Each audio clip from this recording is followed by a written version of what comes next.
We all like things to be fair, right? Whether it's the last piece of pizza or someone butting in a queue, fairness is something that we all have opinions on, and the majority of us strive to achieve. Equity essentially means fairness, and economics is dealing with money.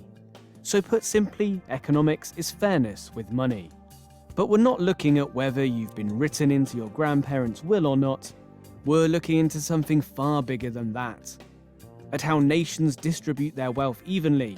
Because when they don't, you often end up with a very select few rich people, and the majority of the public fighting for scraps below. The world's wealth distribution is far from an ideal equity model.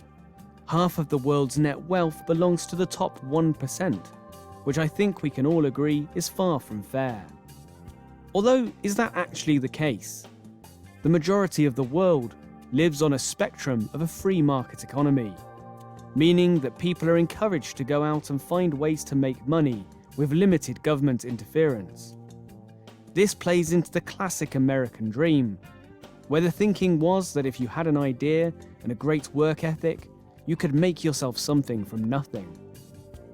There's a school of thought that encourages this gathering of wealth, and some may argue that it's fairer to have the potential to earn millions if you have the talent, rather than being restricted to keep things equal for everyone.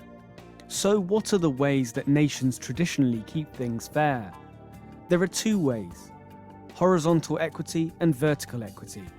Horizontal equity is when you treat everyone exactly the same regardless of their background.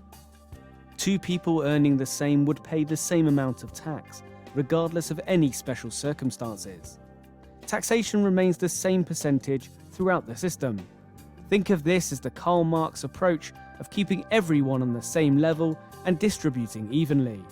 Vertical equity is more of a Robin Hood philosophy, and is the one that the West is used to dealing with, albeit with the odd tax break here and there.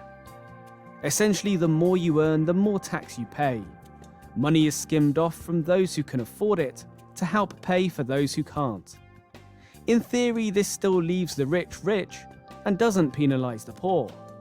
Most people who live in this system know it's not as simple as that, and governments need to tread a fine line between keeping the rich happy so they keep money in the country and also taxing a fair amount. But why is equity in economics important? Well, without equity, it's very easy for most people to go without. And when most people don't have the resources to live, it's very difficult for them to contribute to the economy at all. Equity is all about making sure the right people pay the right amount, so as many people as possible can stay happy, contribute back into the economy, as well as contributing to a just and fair society.